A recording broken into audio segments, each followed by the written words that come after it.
Bum, bum, bum, bum, bum.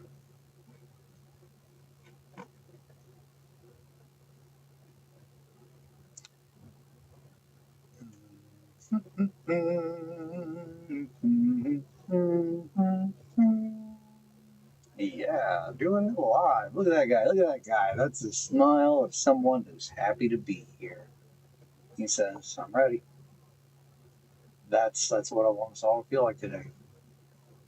Bam, bam, bam. Yeah. Big hug. The Marguvian man. That's a funny little thing that I've been waiting to bust out that joke. Yeah. So initially, I printed out two of these guys to use as a. I just went right into it, just started talking. Hi, good morning. I missed yesterday because I woke up and did not know if I would be very productive. And I also kind of wanted to play some Conscript, so I did that.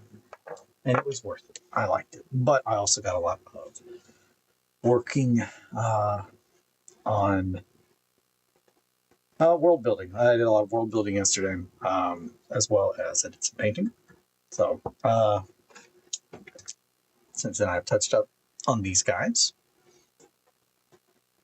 That is a leftover piece of random pinning wire from pinning this guy. So essentially, this is a very... I've never... This is the largest I've printed it. The skull, I printed this large, but this is a, no rights attached sculpt that someone did on... honestly, I don't know where they did it. I found it on the internet. It's pretty good. But that is the skull that I use for most of my faces and heads when I start to sculpt onto them. So that is where I thought I would start. But I really wanted to kind of make a study on one of the kind of characters or like species, races that I've kind of been working on in my head, and I thought that it would be very fun to have a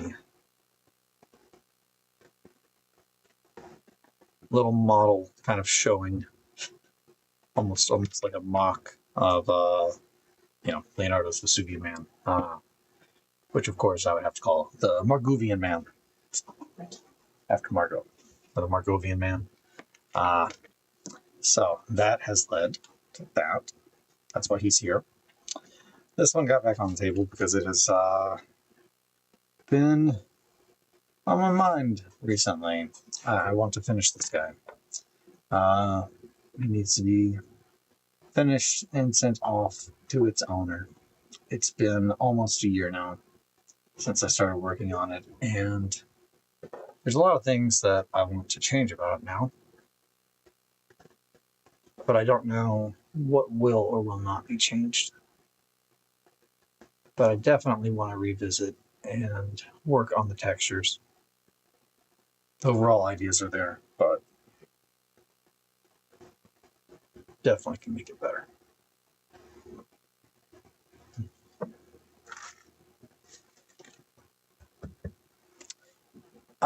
Let's see, what else do I have? So, the Margovian Man, move him on over. Might start working on that today. I've been trying to not fall down that rabbit hole because I really want to work on that. But I've got other things that have higher priority currently. So,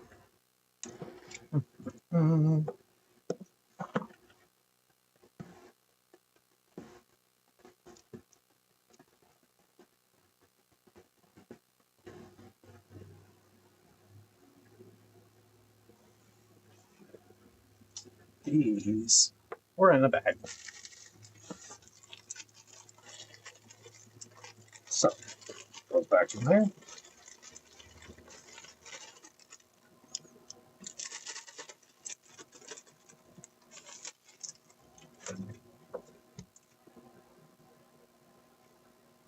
Okay. And then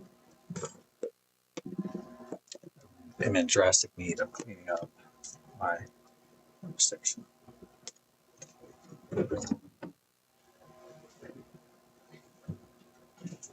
I got the wonderful news last night.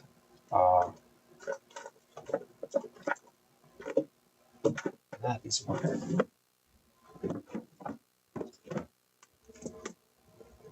Very good video. Lots of loud clanking noises. All right.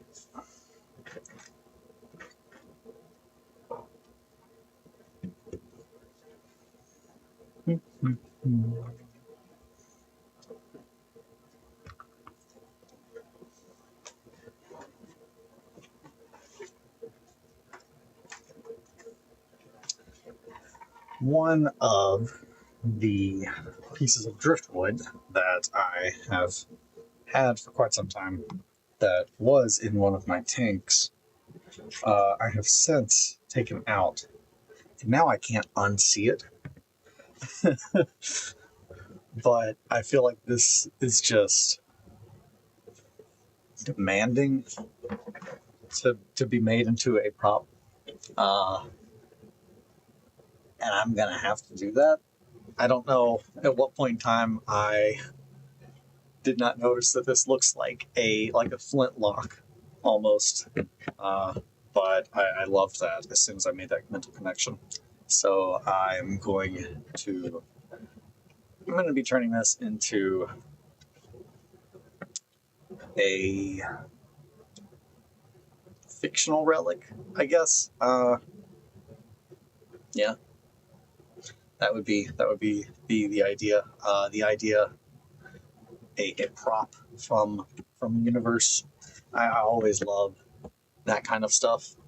It looks like a Destiny hand cannon. Okay, so that's exactly the first thing that I thought is I was like Thorn, right? It looks like Thorn from the Hive. Yeah, I think that was the first one in the first Destiny. I think Thorn was the one that when you would fire it, it was almost like these flechettes or like these toxic daggers that I feel like it shot. But yeah, the Hive. That wizard came from the moon. That wizard came from the moon. I don't know if that's bird poop. I don't think it is. I think this is. That's not. Of course, when in doubt, it put an annoying DOT on right. Yes. That definitely was it. Thorn. Yeah. Because there was Hawkmoon, and then there was Thorn, and then I'm trying to remember what the other legendary pistol or hand cannon was. Man, Destiny was so fun. I loved the first Destiny. I put so many hours in that. Morning, possum, or evening. Good morning. Hello. Happy Thursday. So I fell into a hole last night, and it quickly, very quickly, escalated. And I was just like, okay, I know who I am, and I need to draw a line in the sand. And that I needed to work through it though, and I think it's important, and it's a lesson. It's a lesson in growth and maturity. So the idea of a prop, I love that kind of stuff. I've got a replica that came with the collector's edition for the Dead Space remake. Kelly, my wife, and I, we absolutely adore Dead Space. Other than Bloodborne, Bloodborne is the only game that could dethrone it. But that game changed literally everything I think about game design. And how I think really, I don't know, such a wonderful game. But Dead Space has always been one of my favorite franchises. The moment I first played it the first time, it scared me so bad. I was that one messed me up. But we both love Dead Space. So when the collector's edition came out, we had to get the one that comes with the helmet that you can wear that lights up and stuff, and then we keep it in a little display box. Kelly and I are into, I guess, the museum core kind of aesthetic. So I like that idea of making a prop, a fictional prop, for the world that I am making. I think it also will be good to finalize, like in my head, like the physical, like making something big before you make something small. I think that kind of stuff is very fun and very, very useful for world building. And this is where the line starts to get a little blurry, but I'm aware of where the line is, and it's just like, I'm not falling into that, Eli. You're not getting me. I started to think to myself, oh, well, one thing that I want to do with my world is I don't want to have a vulture scenario where you've got people who don't understand mechanisms arguing about the functionality of like machines and whatnot, and trying to justify why a vulture is the size of my desk for a human to carry, and that's just crazy. So I thought, well, I know how to do quite a few things with wiring, electricity, so maybe I should stick with what I know. So what if I design most of the weapons that are not like based on practical weaponry designs? What if I design them based around RF and electricity, which I actually could make? And that is when we came to the plan last night of the sound sword, which I'm not going to make. I'm not going to make the sound sword. But I have a sword that I was given as a gift like decades ago by my uncle. And I guess the key part of why this is so funny is because it looks like a warlock's sword. He got it, he collects knives and guns, but he got this sword from some guy that he bought like probably a couple hundred knives from, like in a lot, because he just likes to do that. So in the lot, I think was a sword, and he was just like, I know someone who'd like that sword. And I'm going to have to show it on the stream because it's so good. Because when he was like, I got a sword, I think you're going to like it. It's not what I expected. It looks like a sword that a character in Diablo would have, which makes it so much funnier. It's the, like, hell yeah, free sword. So, like, what's so funny about it to me is that I thought it was going to be like a long sword, a bastard sword, like it's just a sword, like, because he's very, like, he's into historical kind of stuff. But it's like the most mall ninja warlock sword with a bone handle. And the handguard is like, it straight up looks like a chaos sorcerer's like sword. I'm guessing it looks like yes, exactly. Yeah, you've got it. The blade looks like straight up a long sword, but the hilt looks like a dark elf chaos sorcerer, something ridiculous with lots of, man, I've got to get some pens and paper that I keep on my desk. I don't want to go upstairs, or I would just go get it. But where did I put every pin? They're back here. It's like I hid all of the pins in my basement. So yeah, it looks like this. It's so ridiculous.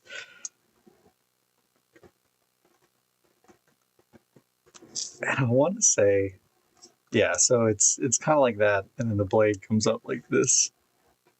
And I might have drawn those horns a little too, like, over the top, but it's very... I'm not going to go get the sword. I will eventually, but I'm going to be honest. I want to make the sound sword. I want to make it so bad, but it doesn't need to exist. I'm not bringing that into the world. We have enough shit going on right now. But I started to think about, oh, hey, if you were going to make, as the Gerblins took all the pins, as is their, that is true. That is true. The Gerblins. Gerblins. So I started thinking, that looks sick as fuck. So that's the problem. The problem is, I'm trying to be responsible, in my, like, what I bring into the world. But the other part of me is just like, you're going to really tell me you don't want to build the sound sword? And I'm like, I do want to build the sound sword. I don't think it's a responsible thing to do or safe. Because it very quickly escalated to, I'll get the whiteboard.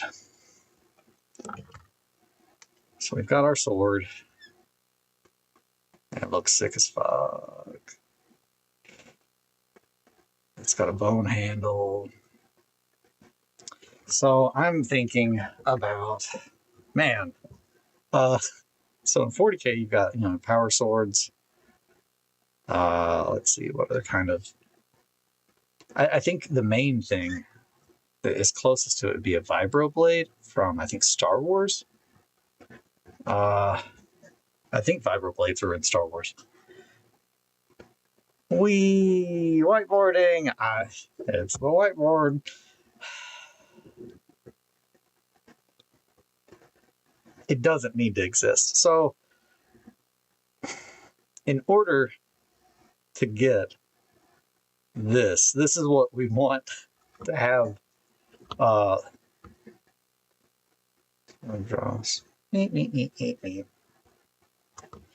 We need a way to separate this.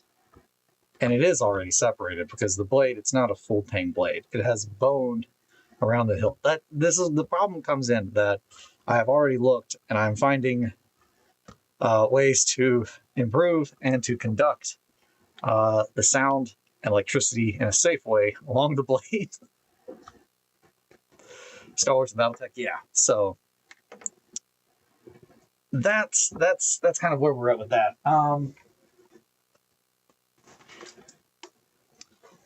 One of the things I was working on prior to falling down my hole of, hey, I don't even know where that, oh, I know what this is. Yeah, one of the things I was working on prior to falling down my hole of my rabbits demons, falling down the hole with all my rabbits, was a static grass applicator. So here we have a negative ion generator, which here's a little free one. If you decide to wire these up at home, don't touch it. They don't feel good. They feel weird. But yeah, so I was making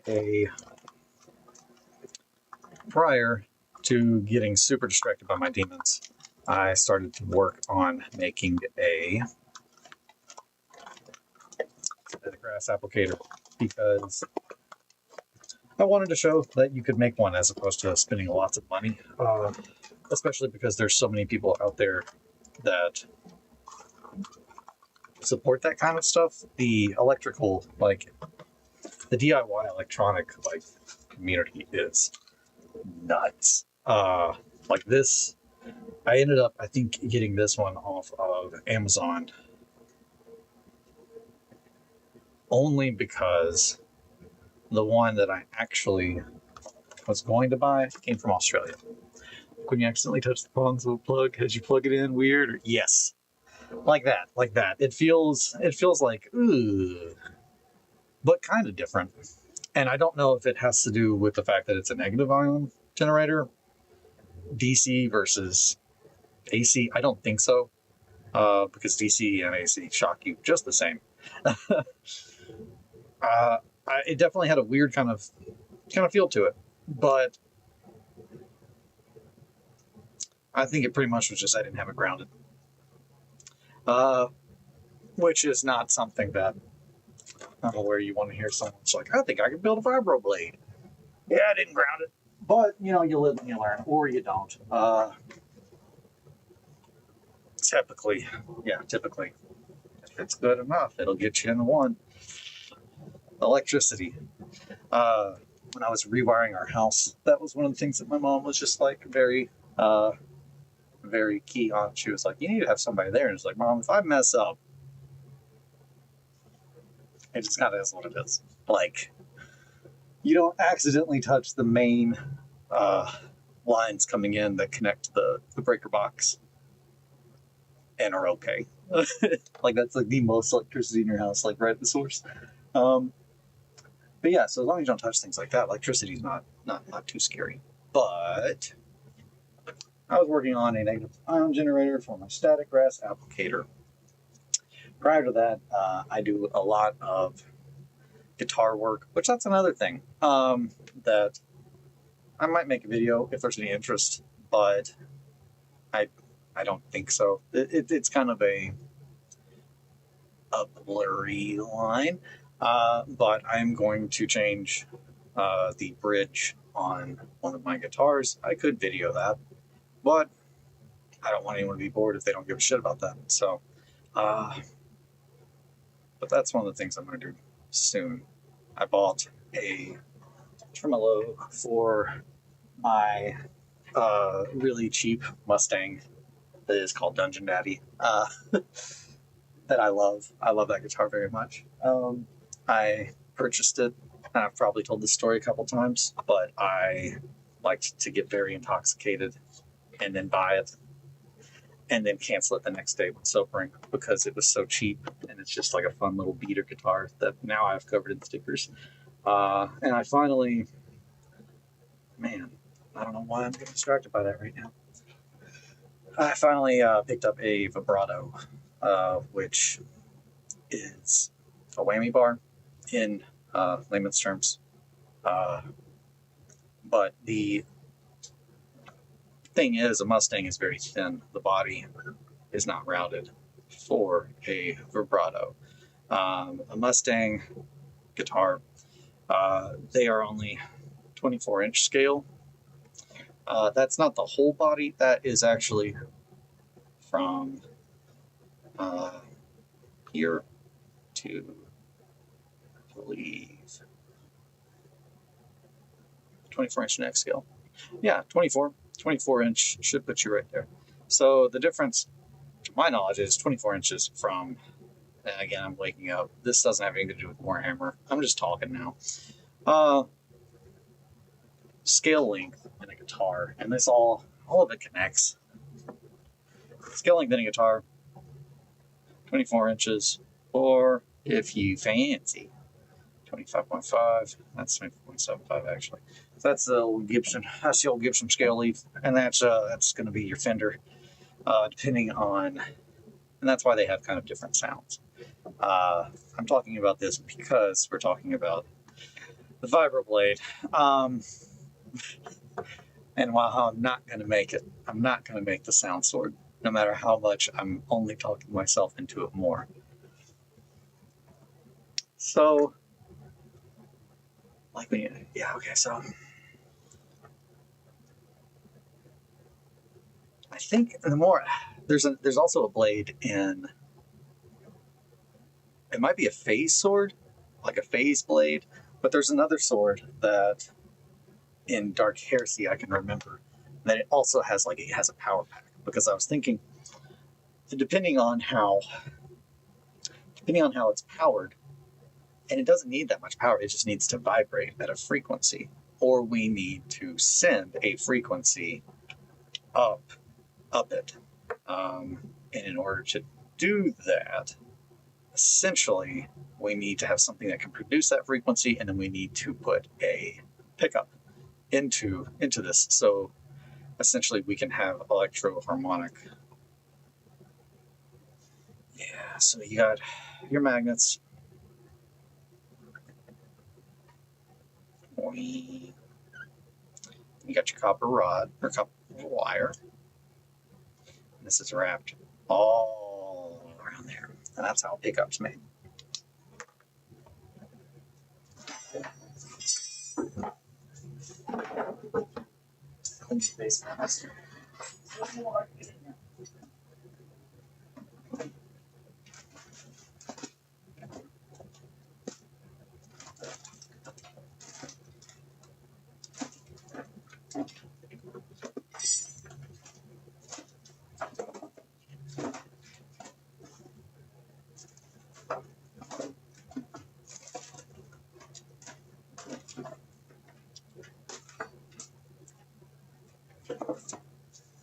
Okay, we're not going to build it, Possum, but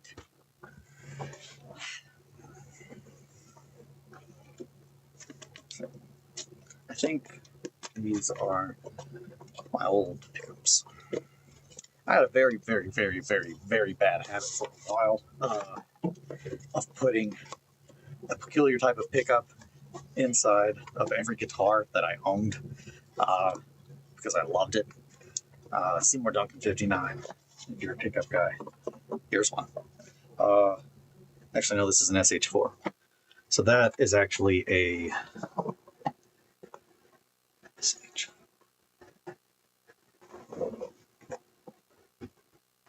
It might be a Jazz. SH4. If this isn't a 59, I'm gonna be surprised. What did you learn on the RedWetSkeleton stream today, son? How guitars work and how to make a sound sword. We're not gonna build it, but here's the problem. The problem is Adepticon is up in like a couple months. I'm like, man, I've got a lot of really cool ideas.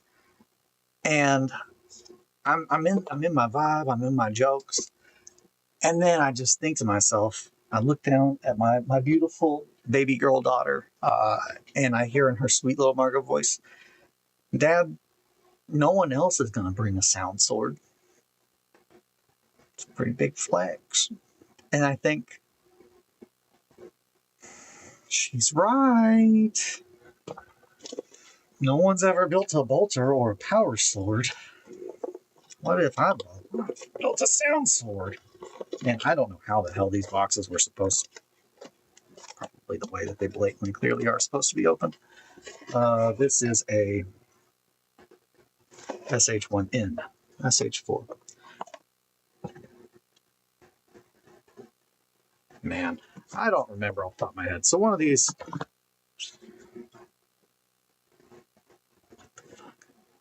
This is a neck. So I think that's a JB.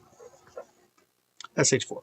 I think that is technically what is called a JB, and I think that this is either a Jazz or it could, in fact, be a 59. It's been too long. I got really... are swords allowed in the Midwest? Ooh! Okay, but are you allowed to bring a sword? A sound sword? Thank you, Possum. That is a very good question. And no, I can only imagine. Again, this... I think that there is a very valid reason to build the sound sword. I know who I am, though, and I think the moment that I cross the line and I'm like, okay, it's time to start making a sound sword, it's like, we're going to commit, and I don't think that's a good use of time. And while I really like the idea of fleshing out how it does function from like a scientific standpoint, I think that is where we need to to draw the line, Possum. Thank you. Yes. We cannot take the sound sword in, so there really isn't a reason to build the sound sword. Also, I open up and I start looking at all my little things, and I start thinking about the wiring, and I start thinking about cutting stuff, because... And that's how, so the principle, I guess, when I start thinking about how it would actually work, that's what got me way too pumped. And it would need to be, it's all going to be very dependent on frequencies. So it really wouldn't be good like today, because you don't have anything that is dependent on frequencies. The entire concept that why it is a thing in the universe that I'm working on is more of electromagnetic, like EMP kind of concepts. They're in the far future, not far. Actually, I'd say way closer than you'd really like to think. A lot of the stuff that I envision, we would have been really happy if we could have understood how to generate electromagnetic pulses without actually having access to electricity. And that is this. I'll show that before I put everything on. I got really distracted. This was supposed to be me talking about painting something, and next thing I know, I'm describing the scale length of a guitar and sound swords. And I never finished this because the Mustang, it's a Mustang. Mustangs are only 24 inches. So if you are watching this later on and you are a appreciator of music, Margot, Matilda.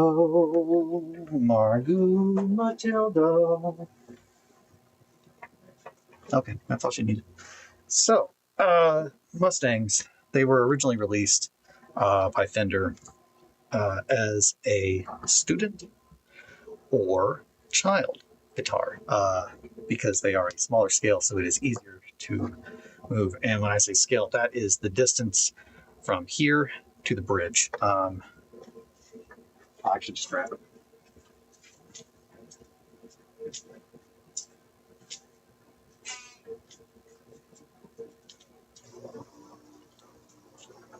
So this is Dungeon Daddy. I like Dungeon Daddy a lot. The distance from this point, which is called the bridge, to this point, which is the truss. No, that's truss rod. This neck. I want to say it's a truss. Graphtec truss nut. It's a nut. That's a nut. And it's also typically either made of bone or nowadays, I bet this one's not bone. I bet this one is probably some kind of, again, this is what I'm talking about.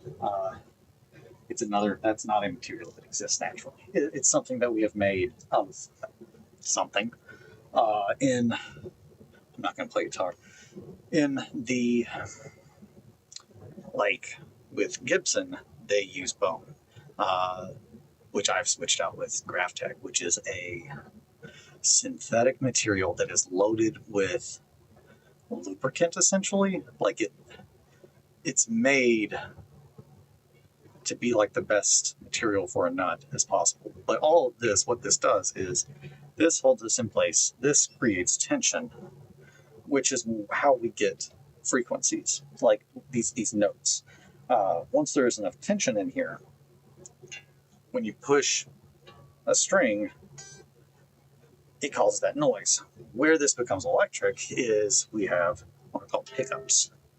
Pickups are magnets, which my wife would love that because she's a big fan of magnets and how, I mean, really, magnets do explain a lot of crazy space bullshit. Because you can do crazy shit with them. Whoever figured out that if you take a magnet and wrap it with copper wire really tight and then send an electrical signal up it that it can like detect sounds, it can be used to pick up sounds. That's crazy shit. Like, what were you doing? It's that kind of thing. I love that kind of stuff, and I love history, and I love learning. I love learning how things work. But all of this ties into the sound sword. The whole thing with the tremolo was this body is not thick enough. She ain't thick enough. Mustangs were supposed to be a cheap student guitar, so they were made to be smaller. So that's where the 24.75 to 25.5 that comes in. Fenders are typically longer, Gibsons are typically smaller. That is due to the first guitar being a Les Paul, which was built to the standards of Les Paul himself. Man, I can rant about guitars all day, but what I'm getting at is this body is not thin enough to have a tremolo. A Strat, the classic Fender Stratocaster, I believe has a body of 1.75 inches, or it might be 2. And 1.75 might be the Cyclone. So one of my favorite guitars, and I've owned 2. I've owned 2 different Cyclones. Fender made a guitar that I loved, and I'm like one of the few people, because they did not make them for long. Again, it's with the branding espionage. Fender in the 90s made a couple of guitars that they were trying to steal business from Gibson. So they took things that they did not normally do and they made like mud guitars, which are awesome. I'm a big fan of that kind of logic because that's just kind of what I do. I'm a Jimmy rigger. I often find that what I want I cannot buy, so I need to find the closest thing to it and then make it into what I want. My black altar, my desk, is the biggest example. It would be kind of funny to show a picture now to the girl that I bought this from, because she would not recognize this desk. It doesn't look anything like the one that I purchased. I have changed a lot. It's mainly in here. I took out all the guts. I hollowed it out. I removed the roll top part. But now it actually suits my needs. I've raised it 6 inches because I like a nice tall desk. I like to sit high. I like to sit pretty. I got really distracted. A tremolo. You can't put a tremolo in here. And a tremolo is normally a series of springs mounted to the back of the guitar, like this spring, and they hold on to the bridge, which is, remember, where this connects. So by moving this is how a whammy bar works. You probably didn't want to learn that today, or think you would, but that is how this works. It is bending, technically, the notes, the guitar, in and out of tune to the pitch.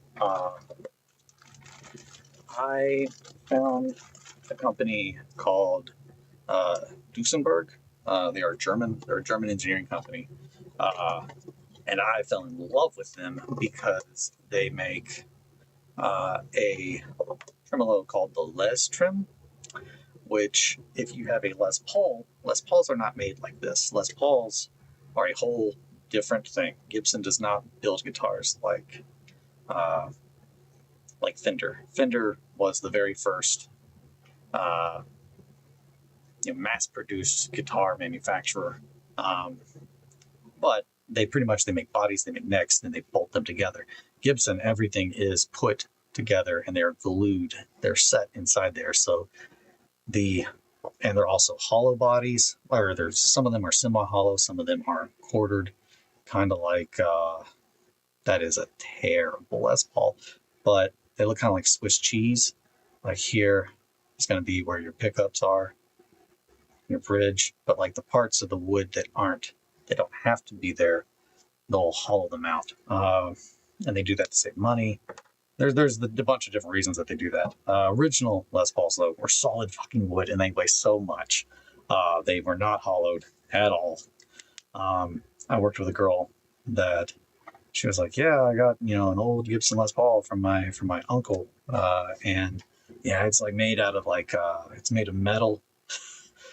It weighs 15 pounds." I'm just like, "Yeah, no, it's not metal. It's just solid mahogany. It is just it's probably closer to 8-9 pounds."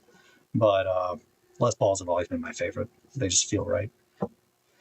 Cyclones, they took a Gibson scale neck and they bolted it onto a Mustang body that they fattened. They took the same design and they put it back through the CNC machine, but they cut it thicker so they could put an American standard Stratocaster tremolo into the body.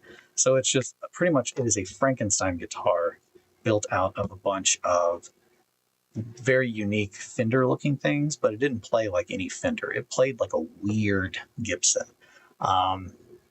And I loved them because they're just so weird. And I bought two. They originally made 3 versions. They made the first one, which was made in Mexico only, and then they made the Cyclone 2 a couple years later, around 2000 to 2004, I think. And those actually use completely different style pickups. And then they made American versions, which the American brand, factories of Fender are where the more expensive ones come out. And for a while, I got really obsessed with these guitars, so I would just follow them on eBay. Eventually, I picked up. I mean, I knew the numbers that they had made. I was obsessed with them. I've only ever seen two that were sunburst, which is like when it goes from black to like light brown to like lightest brown, fading into the middle. I've only seen two sunbursts. One is the one that I bought off of eBay, and I ended up selling to my friend Ronnie, that I played in with Guts. I sold it to him because I just didn't play it enough, and I love the guitar, and it needs to be played. And that's just kind of who I am as a person. I don't like things that are very special to not be used. I think that there is it's just not good. And I think I have a weird relationship with instruments for sure, especially guitars. Sentimental attachment, emotions. I think that stuff does stick on there. I don't know, not to be very superstitious, but there's definitely guitars that like I thought nothing about, and then there's guitars that's just like, if my house burns down, my brown Les Paul is the first thing I'm grabbing, because it's irreplaceable. I've got a scar on my arm from playing in Fur and Teeth. The friction of my arm rubbing against the body. On the top of the body, it's you can see where it's faded and sanded from me playing, and it also matches like the little heat burn scar on my arm. And on the neck, it's got scratches from when Theodore was a little baby kitten.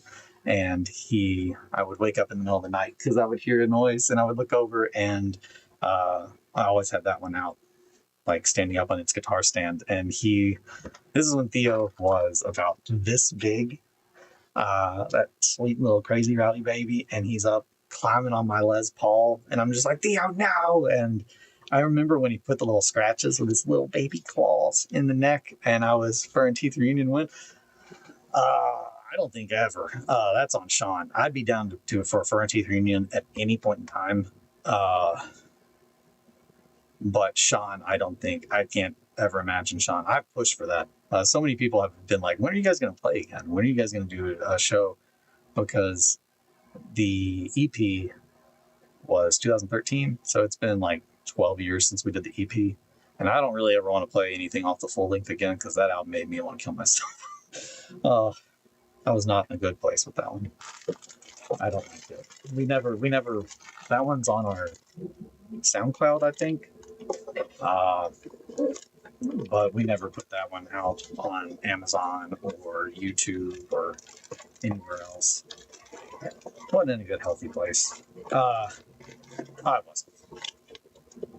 Eric, welcome. We've been talking about why I'm not going to make the sound sword. We've been covering some things on guitars and scale length. So I started talking about scale length. That's probably because I was just ranting about how much I love Mustangs. So that's what it was. So because they're so small, they're almost an inch. That I've not really fully explained, I guess, where that translates now. I guess if you guys aren't really caring, I think stuff like this is interesting though. I like to learn. So this is 24 inches from here to there. On my Gibson upstairs, it's about there, 24.75. And on an actual Strat, it's going to be even longer at 25.5. Now what that does, the difference, is it creates a different amount of tension amongst these strings, which is why Les Pauls and Strats have a different sound. A Strat has a more quack. It's typically called a Strat quack. And that's because the scale length is a little bit longer.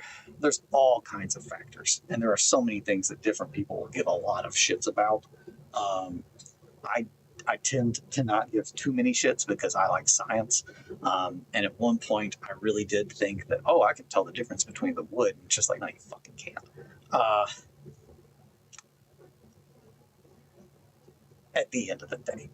With an electric guitar, let me make that very clear. With an electric guitar, now the moment you start talking about semi-hollows and hollow bodies like acoustics, yeah, every single thing that you like build it out of, every single bit for an acoustic instrument matters.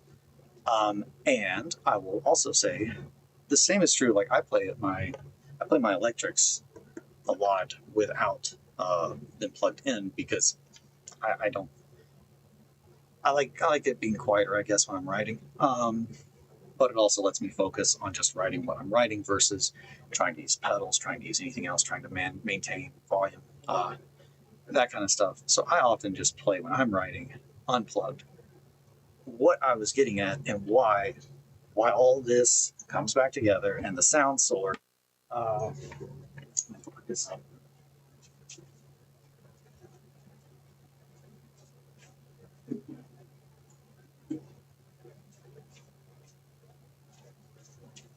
Is I don't have any that are not like in anything, but at one point in time I really liked and then really disliked and then in back to really liking a particular brand of pickups called EMG.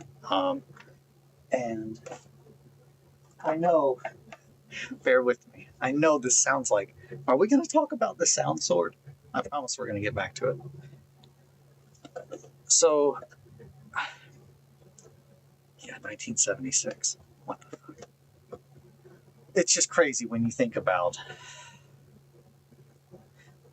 I am constantly frustrated and upset by the amazing things that we were able to figure out at certain times, and then the actual what the fuck level of stupidity that people still have now. It's just like, dude, we figured out how far the fucking sun was with triangles before Jesus was crucified.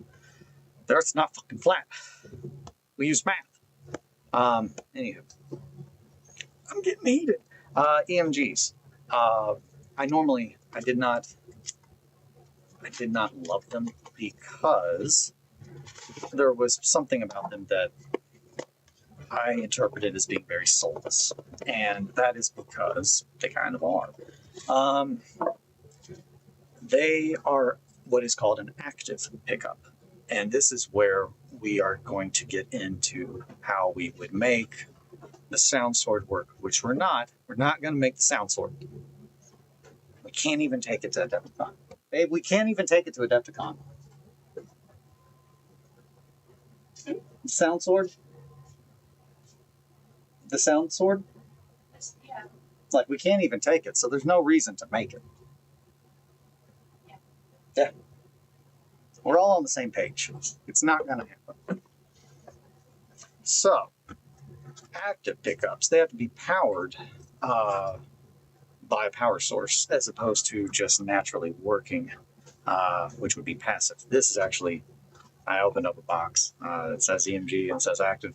That's because that's what they came in, and the pickups that I took out of my guitar, which is this guy, this is actually a true passive pickup. This is what, the very first guitars, the very first electrical instruments they used, something along this lines. LOL, communication is key. Yes. The magnets, the copper coils, everything, the science that went into figuring out how to harness sound, is just so wild and so interesting to me. So here is where active comes in. Passive pickups, because of, again, we are taking a magnet and we are pulling literal fucking sound like into it. It's not going to be a very strong signal. So that is where the amplifier comes in. An amplifier pretty much takes whatever signal is being made on those strings and it carries it along these cables down through the output jack of the guitar over to the amp, where a series of a whole circuit is pretty much dedicated to taking that frequency and making it louder and expanding it, which is, it's awesome. That's how we get guitars. So the very first like real rock sounds were taken like by taking those amps. They were powered by vacuum tubes. Vacuum tubes. Vacuum tubes. I'm not going to read a vacuum tube. Vacuum tubes, they heat as they are used, and when they heat, this causes natural distortion, and it's the holy grail for guitarists anyway. Like, there's really nothing as wild and invigorating as when you are playing and you can feel yourself like connected to this machine that is just, you can tell it's on the verge of just losing its shit. There's just something so invigorating about that, at least for me. It always has been. But unfortunately, that means you got to crank that amp. You have to crank it real loud. And all of this is being figured out at the time. They were figuring this shit out at the time. So it's all a very wild experimental science, and I love it so much. So eventually, someone gets the idea that, like, hey, if I, instead of putting more power on this end, what if I put more power on that end? What if I figure out a way to add more power to these magnets, not by tighter wrapped copper wire, but because copper is a natural conductor, that's how we got there, sorry. What if I used electricity? What if I sent an active signal to these to help them with electricity, pull the sound down? And that is when active pickups were born. That is when you no longer had to crank the amp to get the volume that you wanted. And this mainly led to a big surge in heavy music. EMGs, most notably, are big metal guitarists pickup. However, a lot of really clean guitarists use them as well, because again, they just pick up the signal. They pick up the signal. It's less organic. It's more clear, but it's science as opposed to feeling. And I think both are important. But as I started to write more and more and try to understand how the guitar actually worked, I kept wanting the guitar to be the thing that I could alter its tone on my end. I want it to have its tone. I need to know how to use it, and I can alter it on this end as opposed to at the beginning. This was a very long, random tangent about pickups and guitars and how harnessing sound works. And eventually it does tie into the sound sword that I'm not going to make. But yeah, I'm going to go make coffee. I am sorry that I didn't talk about models so much as I talked about guitar pickups and sound engineering and not making a sound sword. But hopefully you all still enjoyed it. I will make sure that tomorrow's stream is more getting shit done on the painting side. And I definitely won't have already started working on the sound sword because I'm not going to work on it. No one needs a sound sword. I'm drawing that line in the sand. But you guys have a good one. Thank you all so much for joining the stream. Have a good one. Bye, guys.